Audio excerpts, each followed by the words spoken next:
To be a great hitter, a player has to produce optimum power with their bat swing execution. So let's take a moment to look at how a bat swing can produce power. First, of course, it's the player's arms that can produce power. Then when they incorporate their shoulders with their arms, they produce more power.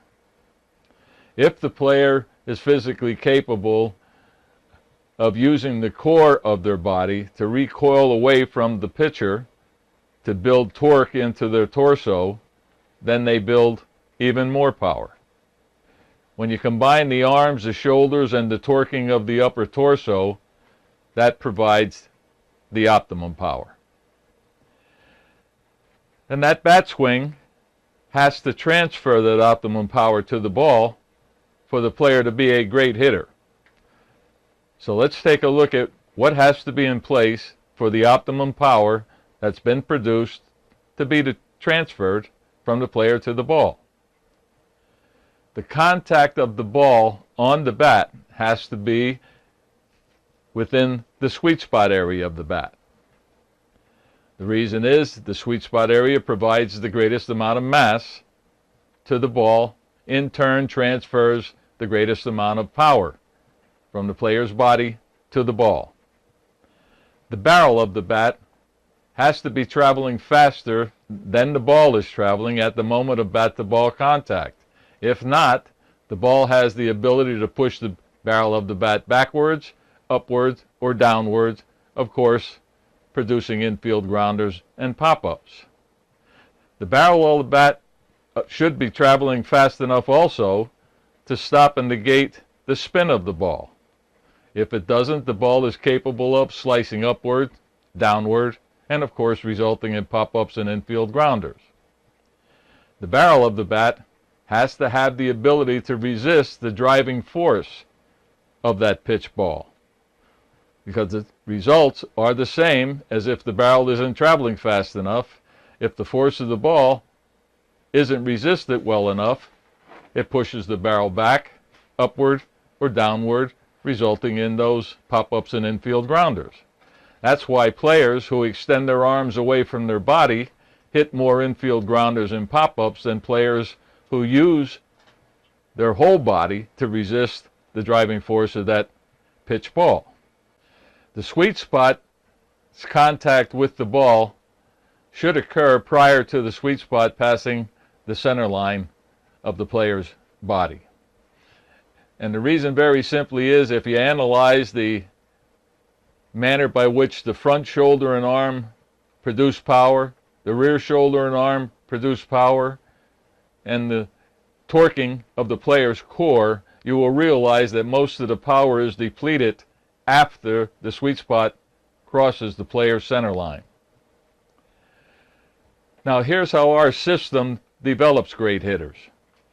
Our system begins with our bag program that conditions a player to deliver the sweet spot of their bat with precision, while at the same time develops a bat swing muscle memory that produces optimum power and transfers it to the ball.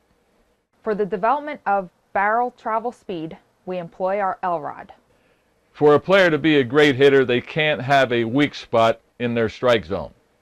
They can't be one of those players that has to wait for their pitch. To eliminate having a weak spot, the player has to be capable of effectively hitting balls in all the travel lanes of their strike zone.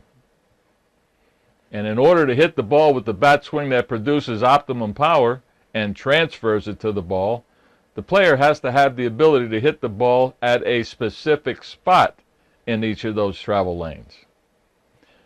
This requires the player to be physically conditioned, visually conditioned, and mentally conditioned to execute their bat swing muscle memory to hit the ball at a specific spot in each travel lane.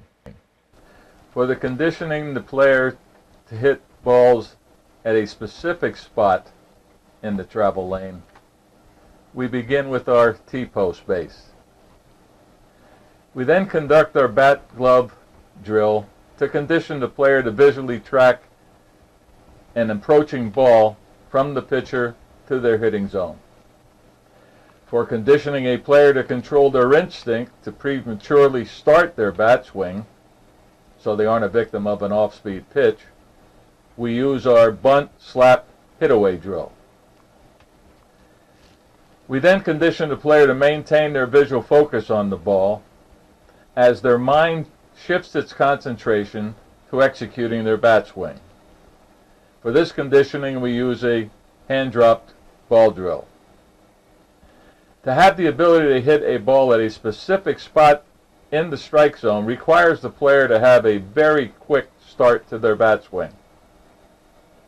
So for conditioning a quick start into the player's bat swing muscle memory, we use our tailor.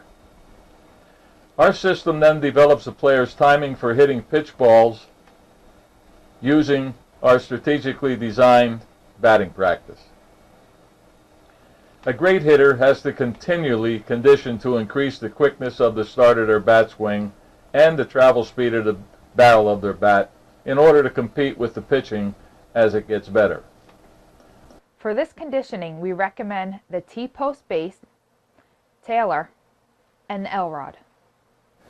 Because of our concern for players who are serious enough to want to be great hitters, we reserve the right to restrict the offering of our copyrighted conditioning and training system to those that qualify to be certified and licensed to instruct the system. For information on licensing, click below. Licensing provides the opportunity to earn $50 to $80 an hour and more while training players to be great hitters. Direct questions to rahaney71@aol.com. Thanks for visiting our website.